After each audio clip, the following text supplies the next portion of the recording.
It wasn't obvious that I had something that life-threatening that was about to occur. I had what felt like a cold. I thought it was just general end of term kind of sickness. I do sometimes worry what could have happened had my housemate not seen that my light was still on and that I was awake in the middle of the night. As when I did end up in A&E, things took a turn for the worse quite rapidly. It's amazing what you've achieved in such a short time. Thank you, Tracy.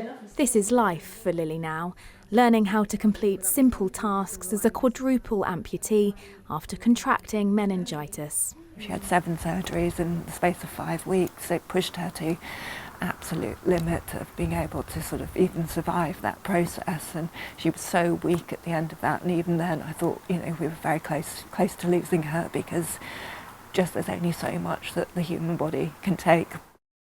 The medical student survived 2 cardiac arrests and was diagnosed with meningococcal septicemia, a bacterial infection which entered her bloodstream. She was put into a coma, waking up 3 months later. I could see the kind of trauma that my family and my partner and my friends had been through. Do you remember the moment you kind of woke up and looked down and realised what your new life looked like?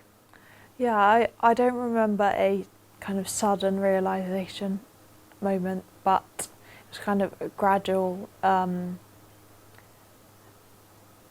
was looking at my body and realising what had happened. It was difficult, obviously.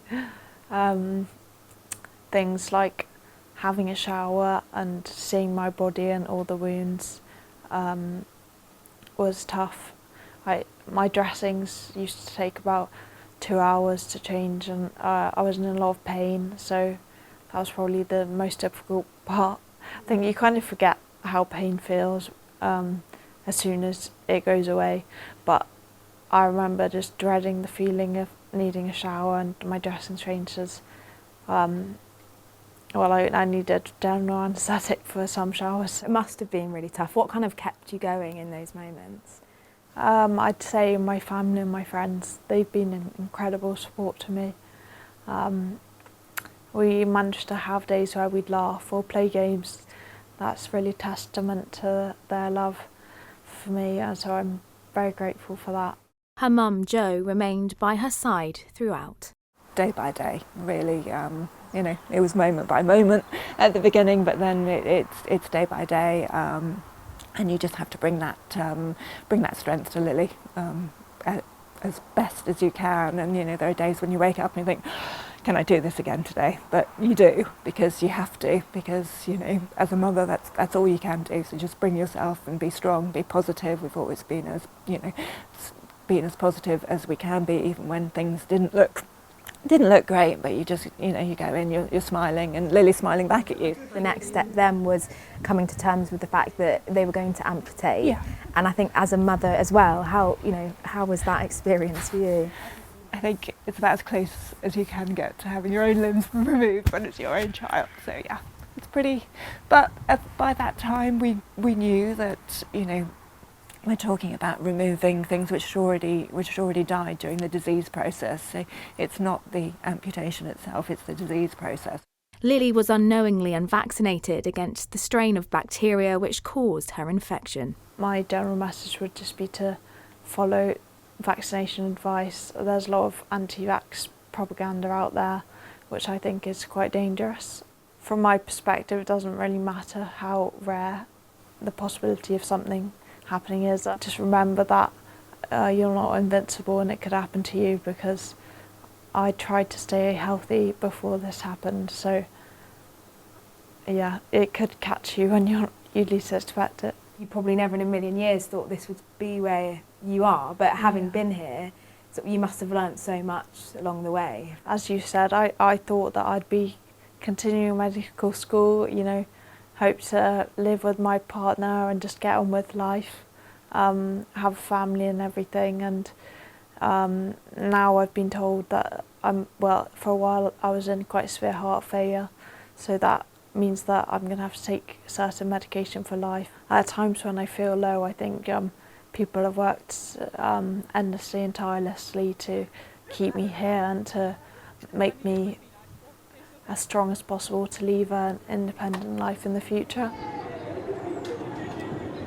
Part of that independence comes with the use of prosthetics. There are hundreds of different options of different arms and legs.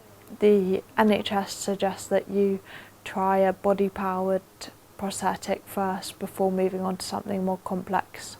So I have been fitted for my own bespoke prosthetic arm, and I received that about 10 days ago, so I'm getting used to having longer limbs again, and I hope to try prosthetics for my legs at some point next year once my skin's strong enough.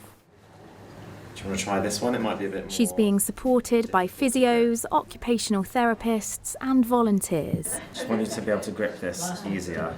In the gardens of the rehab centre, we took a moment to reflect on the impact of her experience. It's hard enough being a young woman in this day and age, accepting your body image without having amputation, so it's a long process. My partner tells me that my brain and my heart are still the same, and that is the main thing. You've had incredible support, obviously, from Jersey, an amazing amount of money raised. What has that meant to you? It's overwhelming in a good way. I just can't really believe that. I wonder why so many people would want to support me in that way. I'm be forever grateful for all of that, because it opens a lot of doors that might not otherwise have been possible. The story seems to have, it inspired a lot of people. Tell us a little bit about that kind of newfound understanding when it comes to looking at your future and what that looks like. You're only as disabled as your environment makes you.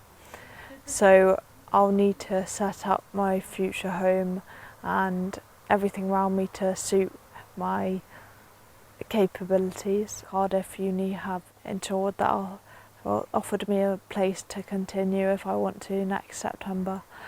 So if I'm in the right position with my rehab to do so, I would love to do that. So I'm committed to my rehab and committed to becoming independent as possible and getting back to a normal 24-year-old life. I've always loved swimming and being in the sea, surfing, all of those water sports. So as soon as my skin's healed, I'll be getting in that pool. Lily is hoping to move back to Jersey in November to be closer to her family. It would just be amazing to be home again, and to have Lily in that environment. And we want Lily to be at home to have that recovery, but also to get out and be the independent woman that she is. So. And do you hope that she can achieve those dreams that she has? Yeah, of course. And she's dreaming big, but if you don't dream big, you won't get there. After getting to spend the day with Lily, what struck me was her unwavering strength and positivity. She shared the following message. To anyone who's experiencing any kind of illness, be it like acute or chronic or severe or less severe, I think just remember that better days will come.